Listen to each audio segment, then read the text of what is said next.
पंच परमेष्ठी परमात्मा उपकारी सद्गुरुदेव आगम वाणी को भाव वंदना। उपस्थित भव्य आत्माओं की भव्यता को प्रणाम। हर एक इंसान थोड़ा बहुता खुद को जानता है और खुद को समझता भी है। कहीं कहीं हम खुद को समझने के लिए औरों से सम्मति भी पाते हैं, औरों से पूछते भी हैं कि मैं क्या हूँ, मैं कैसा हूँ। हम खुद के लिए भी दूसरों से राय लेते हैं और दूसरों के लिए भी दूसरों से राय लेते चले जाते हैं। जब हम खुद के लिए दूसरों से राय ले रहे होते हैं तब भी मन ही मन हम अपने आप को प्रूव कर रहे होते हैं। अगर वो आदमी हमारे बारे में कुछ अच्छी राय दे, हम कहते हैं हाँ ठीक है। अगर कोई आदमी हमारे बारे में अच्छी राय न दे तो हमारे मुंह से तुरंत क्या निकलता है? इस बात का प्रमाण क्या है? जो तुमने कहा उस बात का प्रमाण क्या है? अगर उसने अच्छी राय दी, क्या हम प्रमाण मांगेंगे? मांगेंगे? उसने कहा तुम बहुत मिलनसार हो, तुम बहुत दानी हो, तुम बहुत सेवाभावी हो, तुम बहुत प्यारे हो, बहुत सुंदर हो। हम सेकंड क्वेश्चन नहीं पूछेंगे आप ऐसा क्यों कह रहे हो, पूछेंगे नहीं। और उसने कह दिया बहुत कठोर दिल हो, बहुत कंजूस हो, बहुत पॉलिटिक्स खेलते हो, जुबान के पक्के नहीं हो, कहते कुछ हो करते कुछ हो। अब क्या होगा? अब हमको एकदम से गुस्सा आएगा। हम कहेंगे अच्छा ऐसा मेरे बारे में तुम कैसा कह सकते हो? तुम्हारे पास में क्या प्रमाण है? तुमने मेरे बारे में ऐसा क्या सुन लिया? मुझ में ऐसा क्या देखा? जरा मुझको बताओ। होता है ना, आम प्रवृत्ति हम सब की ऐसी होती है। और ये बहुत बड़ा कारण है कि हम लोग स्वसम्मोहित जिंदगी जीते हैं, सेल्फ हिप्नोटाइज्ड, लेकिन खुद को जान नहीं पाते कि हम क्या हैं। और सम्यक दृष्टि का संबंध सबसे पहले इस बात से है कि हम खुद के प्रति सम्मोहनों का त्याग करें। हम खुद के प्रति सारे सम्मोहनों को छोड़ें। हम दूसरों से सम्मोहित होते हैं, साधारण सी बात है, लेकिन हम खुद से कितने सम्मोहित हैं? हमारी गहरी से गहरी पकड़ अपने आप के प्रति होती है। हम खुद को बचा के रखना चाहते हैं।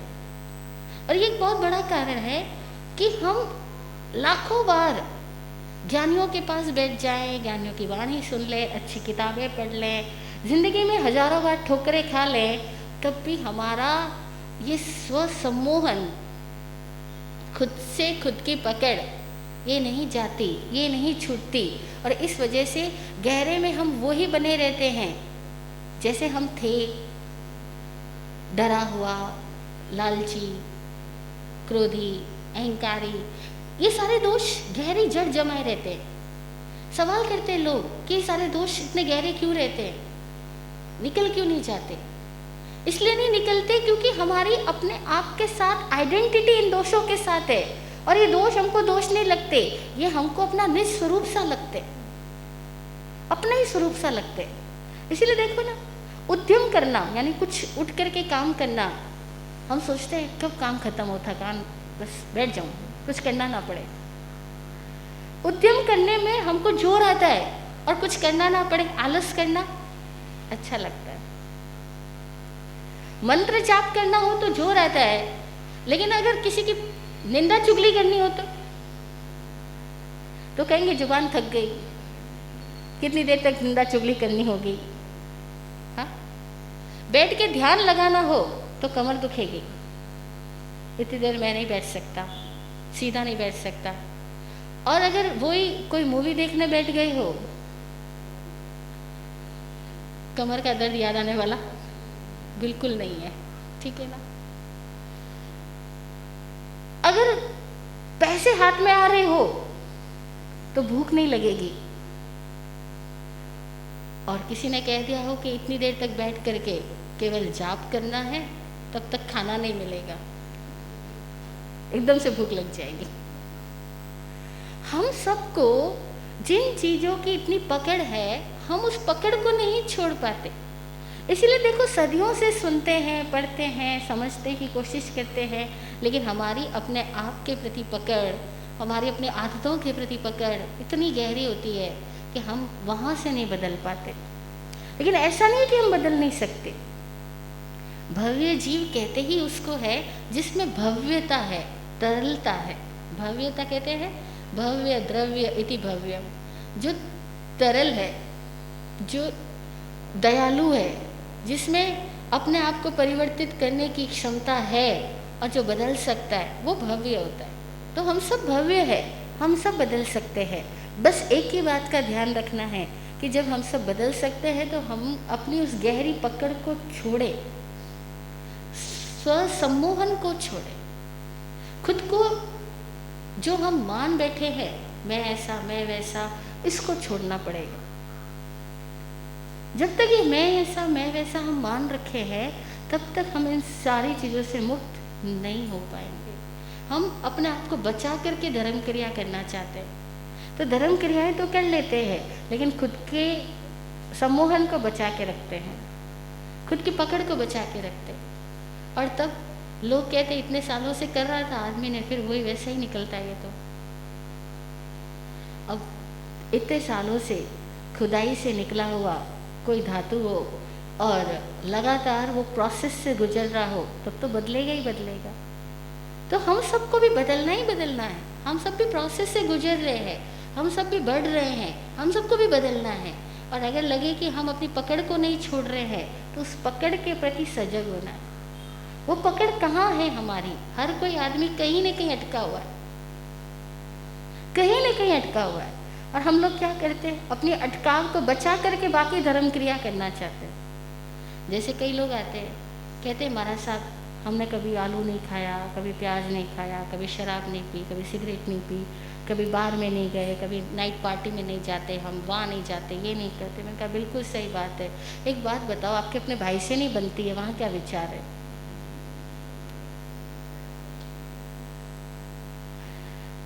वहाँ क्या विचार है? कहते सारी गलती उसकी है, मेरा कुछ नहीं है। वो है इतना घमंडी, वो किसी को निभा ही नहीं सकता। तो हमने फिर क्या किया? बहुत सारी क्रियाओं में अपने आप को धार्मिक सिद्ध कर दिया, लेकिन जहाँ हम राग द्वेष में अटके पड़े हैं ना, वहाँ हम हमेशा दूसरों को गलत ही प्रूव करेंगे। वहाँ हमारी कोई गलती नहीं है, वहाँ गलती हमेशा दूसरों की है। तो ये कुछ न कुछ आदतें हम सब में हैं। आप हम कोई अछूते नहीं है, हम सब में तरह तरह की ऐसी पकड़ बनी हुई है। इस पकड़ को जानना जरूरी है। समण भगवान महावीर स्वामी से एक बार जिज्ञासु ने सवाल किया कि भगवान मोक्ष कैसे होगा, मोक्ष कैसे होगा, क्या करें? भगवान ने कहा कुछ करना नहीं है, अपने बंधनों को जान लो, बंधन टूट जाएंगे। बुझिच्छति तेव तेजा बंधनम परिजानिया। बूझो और जड़ से उखड़ जाएंगे, क्या? बंधन। लेकिन किसको बूझना? का बंधनों को बूझो, यानी हम बंधे कहाँ हैं, हम अटके कहाँ हैं, हमें उसको जानना है। ये जो स्वसम्मोहन है, ये बड़ा खतरनाक है। हमारी सारी कलह क्लेश का, सारे झगड़ों का, सारे भेदभाव का, राग द्वेष का गहरे से गहरा कारण स्वसम्मोहन है। और इसी को भगवान ने प्रमाद कहा, नींद कहा। कि हम सब कैसे प्रमाद में रहते, कैसी नींद में रहते, खुमारी में रहते। अब कोई आदमी अपने आप को समझदार मान रहा है, कोई सुंदर मान रहा है, कोई धनवान मान रहा है, कोई कह रहा है बस मैं ही इज्जतदार हूँ। बड़े बड़े तरह के सम्मोहन है हमारे अंदर में। इन सम्मोहनों से हम खुद जागे, और हम नहीं जागेंगे तो जहाँ जहाँ हम सम्मोहित है, वहीं वहीं हमें दुर्घटनाएं मिलती है, वहीं वहीं हमारे साथ कुछ दुर्घटनाएं घटती है, वहीं वहीं लोग आकर के, घटनाएं आकर के हमें जगाने की कोशिश करती है। लेकिन सम्मोहित आदमी फिर से नहीं जागता।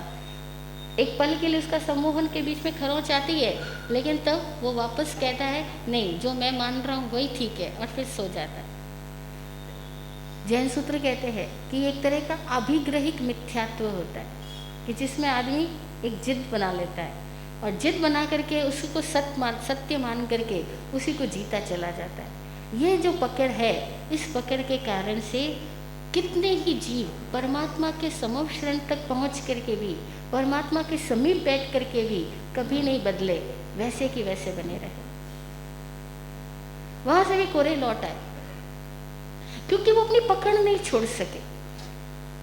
इसलिए देखो, जो सेंटेंसेस हमारे मन में खुद के प्रति या किसी भी एक पर्टिकुलर व्यक्ति के प्रति बार बार पैदा होता है, जरा उस सेंटेंस के प्रति ध्यान दो कि ये मेरी कितनी गहरी पकड़ बन गया। और ये जो पकड़ है, ये जब तक समझ में नहीं आती तब तक हर रोज गहरी होती जाती है और धीरे धीरे अनंत अनुबंधी कषाय का रूप धारण कर लेती है। अनंत अनुबंधी कषाय, कषाय यानी आत्मा में आया हुआ कलुषित परिणाम। हमारे कलुषित परिणाम को कषाय बोलते हैं। कलुषित यानी जो कि सम्यक परिणाम नहीं है, उचित परिणाम नहीं है। कषाय का एक अर्थ होता है जो हमारी चेतना में तनाव लाता है, विकृति लाता है। कषाय शब्द का एक अर्थ होता है जो कशेला है, कड़वा है, बिटर है, जिसका स्वाद ही खराब है। अब जब ऐसे विचार आएंगे तो हमारी शांति भंग हो जाएगी, वो कषाय। अब उन कषायों को 4 हिस्सों में बनाया गया। एक है अनंत अनुबंधी, एक है अप्रत्याख्यानी, एक है प्रत्याख्यान आवरण और एक है संज्वलन। ये अनंत अनुबंधी कषाय क्या होता है कि जब हम एक ही तरह की पकड़ को, एक ही तरह की घटना के प्रति अपनी धारणा को हम हजारों बार रिपीट करते जाते, हजारों लाखों करोड़ों बार बार वही बात बोलते जाते हैं। जैसे देखो, कोई बिल्ली हो, उसके सपने में हर दिन चूहे ही आते जाए, कोई कुत्ता, उसके सपने में हर दिन बिल्ली आती जाए, हर दिन जिसको जो चाहिए, जिसकी जो पकड़ है, उसको वही फाइल दिमाग में घूमती जाए, तो क्या होगा? वो अनंत अनुबंध बनाता जाएगा। और तब एक आदमी जो पकड़ में है, जिस परिग्रह में है, जिस धारणा में है, जिस संस्कार में जुड़ा हुआ है, जितनी बार वो संस्कार उसके उदय में आएगा, जैसे किसी को क्रोध का संस्कार बहुत गहरा है, वो जितनी बार क्रोध करेगा उतनी बार दोबारा वो क्रोध करने की घटना का फिर निर्माण कर लेगा। यानी क्रोध किया, परिणाम भोगा, और अब उस क्रोध के परिणाम में वो फिर दोबारा क्रोध करेगा।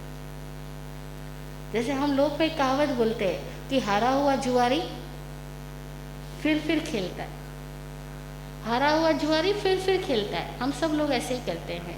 जहाँ जहाँ हमारी किसी से अनबन हो जाती है, हम बार बार उसी पॉइंट को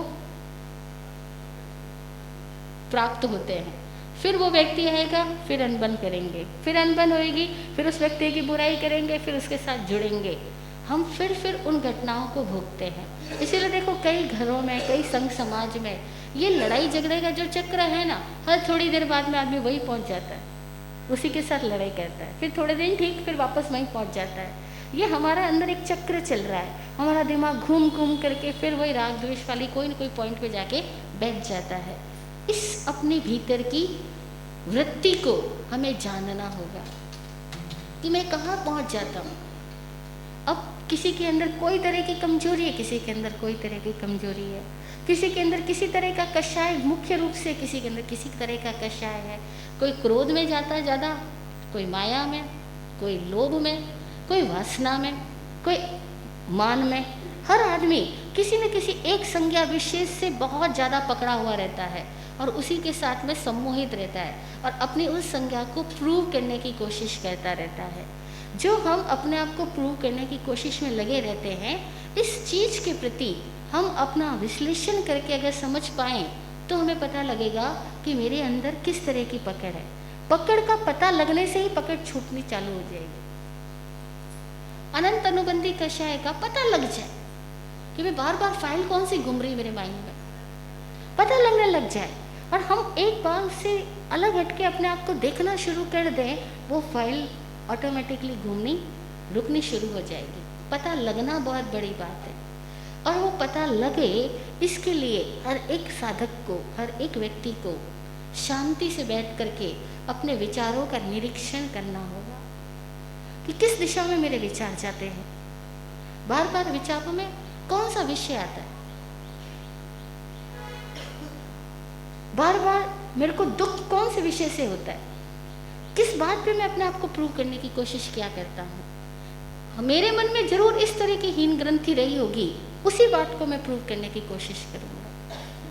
देखो कुछ लोग होते हैं, वो बातें करते हुए कहेंगे मुझे तो बहुत सम्मान मिलता है, मुझे तो बहुत सम्मान मिलता है, मुझे तो बहुत सम्मान मिलता है। यानी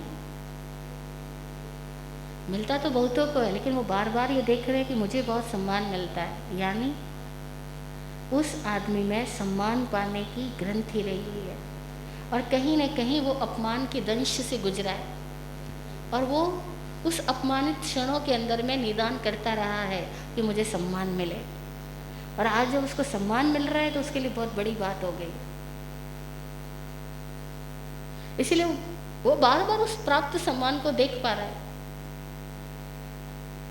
नहीं तो पक्षी बार बार अपने पंखों को नहीं देखता, हम बार बार अपने पैरों को नहीं देखते कि हम पैरों से चल पा रहे हैं, हम पैरों से चल पा रहे हैं, इट्स नॉर्मल थिंग।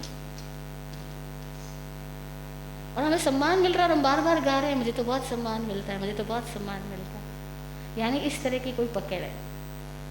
ऐसे कई लोग कहते हैं मैं बोलता हूं तो मेरी बात कोई नहीं टाल सकता। कोई कहता है पैसा, पैसा क्या बड़ी चीज है, जहां हाथ डालूंगा मिल जाएगा। और वो उस पैसे को लेकर के कहीं पकड़ बनाया हुआ होगा, कोई प्यार को लेकर पकड़ बनाया हुआ होगा, कोई रिश्ते को लेकर के पकड़ बनाया हुआ होगा। हम किस विषय पे क्या स्टेटमेंट्स देते हैं, हम अपने स्टेटमेंट से अपने आप को चेक करना स्टार्ट करें, खुद के स्टेटमेंट से खुद को चेक करना स्टार्ट करें। जनरली हम लोगों के स्टेटमेंट से लोगों को चेक करते हैं और ये बहुत कॉमन है। हम सब निरंतर दूसरों के स्टेटमेंट सुनते हैं और दूसरे को चेक करते हैं, अच्छा ये आदमी ऐसा है तभी तो ऐसा बोल रहा था। ये पर अध्याय करने में हम सब मास्टर है। अभी हम इसी कला को स्वाध्याय में प्रयोग करें।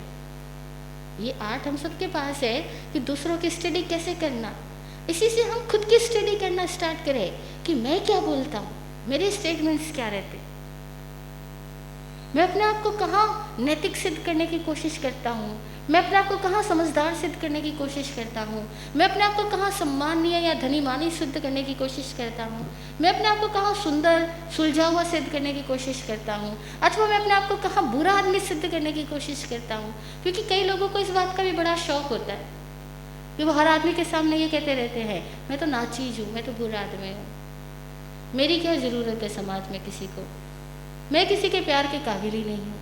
अब कुछ लोगों को अपने आप को ये सिद्ध करने की कोशिश करनी पड़ती है कि मैं प्यार के काबिल ही नहीं हूँ।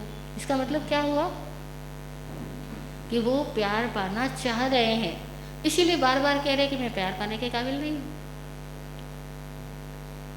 हम जो बोल रहे हैं उसके पीछे क्या भाव चल रहा है, हम अपने आप का अगर निरीक्षण करना स्टार्ट करें तो हमें अपने बंधनों का पता लगेगा, अपने सम्मोहनों का पता लगेगा। ये सम्मोहन, ये बंधन, यही हमें लगातार मिथ्यात्व भाव में जीने को प्रेरित कर रहे हैं। हम सब किस तरह के मिथ्यात्व में हैं? मिथ्यात्व का मतलब क्या? जो एक्चुअल है नहीं, हम मान रखा है। जो हमारा वास्तविक स्वरूप है नहीं, लेकिन हमने मान रखा है, और फिर मान तो रखा ही, साथ में उसकी गहरी पकड़ भी बना ली। उसके बिना खुद को नहीं देख पाते। इस मिथ्यात्व को हम अपने भीतर झांक के समझें, समझना शुरू कर दिया, उसका नाम सम्यक दर्शन। सम्यक दर्शन ऐसी चीज नहीं कि कोई ऐसे दे दे, या कोई वस्तु है कि हम कहीं से ले लें, वो कोई भौतिक पदार्थ नहीं है। सम्यक दर्शन समझाने के लिए लोग कह देते हैं अमूल्य रत्न है, धर्म रूपी महल की नींव है, धर्म रूपी नगर का द्वार है। ये सब समझाने के लिए कई कई बातें हैं। ये कोई द्वार, कोई नींव, कोई ध्वजा, कोई कलश, ये कोई वस्तु चीज नहीं है, ये है अंदर की समझ। वो अंदर की समझ ऐसी चीज है जो खुद को ही जगानी होगी, और तब तक नहीं जाग सकती जब तक कि हम दूसरों को जानने की कोशिश में ही दिन रात उलझे हुए हैं, और खुद को प्रूव करने की कोशिश में ही दिन रात उलझे हुए हैं, तब तक नहीं जाग सकते। इसीलिए खुद को प्रूव करने की आदत को जाने, खुद की पकड़ को पहचाने और तब शांत होकर के जैसे जैसे अपनी कमियां, जैसे जैसे अपनी पकड़, अपने स्टेटमेंट्स हमको समझ में आने लगे, वैसे वैसे प्रार्थना जगाएं, परमात्मा से प्रार्थना जगाएं। ये कमियां आपकी कृपा से मुझे मेरी कमियां नज़र आवे और आपकी कृपा से वो सारी कमियां मेरी दूर हो जाए। ये प्रार्थना बदलती है हमको। देखने वाली नज़र खुद पे टिके, दूसरों पे न जाए। खुद को देखें, औरों को ना, और उसके बाद खुद के भीतर प्रार्थना जगाएं कि मेरी ये कमियां दूर होती जाए और मेरे भीतर में बोधि जागती जाए। सम्यक दर्शन हमारी समझ का, हमारी भावनाओं का वो परिणाम है कि जिसकी वजह से हम घटनाओं को एज इट इज़ देख पाएंगे। हम घटनाओं को जैसी है वैसी देख पाएंगे, हम लोगों को वो जैसा है वैसा देख पाएंगे। हम बहुत सारे रिश्ते नातों की दुहाइयों में, अपेक्षाओं में, राग द्वेष में, अहंकार के कारण से देखना बंद कर देंगे। और अभी ऐसा होता है, हम सब लोग दूसरे को नहीं देखते, उसको अपने अपेक्षाओं में देखते हैं। मेरी अपेक्षाओं में ये आदमी खरा नहीं उतरता तो खोटा है, मेरी अपेक्षाओं में ये आदमी खरा उतरता है तो बढ़िया है। ये सम्यक दर्शन नहीं है। जब सम्यक दर्शन होता है तो ना मेरी अपेक्षा से मेरा संबंध रहता है, ना उस आदमी पर मैं अपनी अपेक्षाएं लागू करता हूँ। वो जैसा है उसको वैसा देख पाता हूँ, और जो जैसा है उसको वैसा देखना शुरू करते ही हम दूसरों के स्टेटमेंट्स से प्रभावित होना बंद कर देते हैं। क्योंकि दूसरों के स्टेटमेंट समझ में आने लगते हैं, वो ऐसा क्यों पैदा हो रहा है स्टेटमेंट, हम उनसे प्रभावित होना बंद कर देते हैं।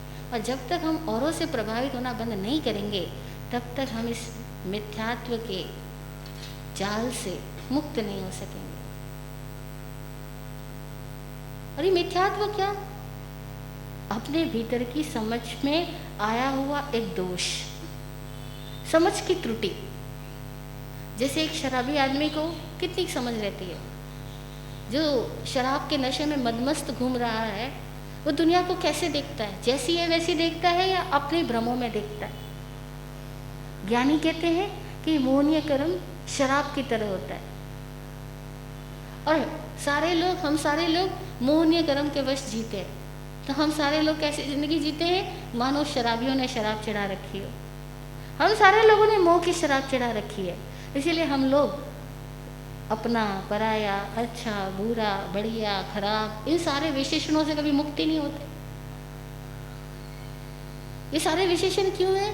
क्योंकि हम सब ने शराब चढ़ा रखी है। तो अपनी शराब समझ में आने लग जाए, शराबी को ये पता लगने लग जाए कि ये मेरा नशा है, ये पता लगने लग जाए कि ये मेरा नशा है। पता लगने के साथ ही उसका नशा उतरना चालू।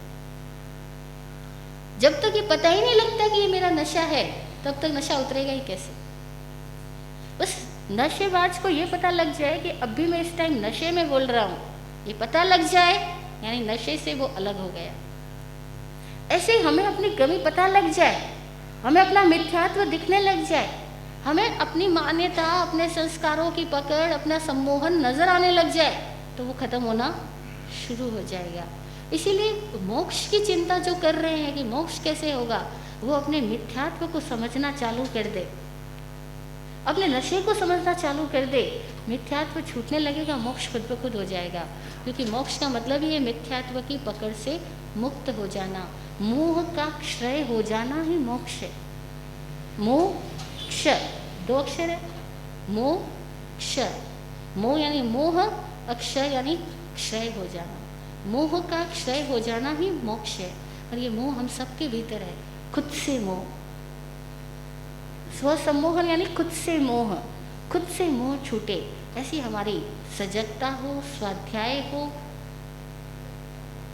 और आत्मदृष्टि जागे। यही हम सब प्रार्थना करते हैं ताकि हमारी जिंदगी के सारे ताप शांत हो जाए। ओम शांति, ओम शांति।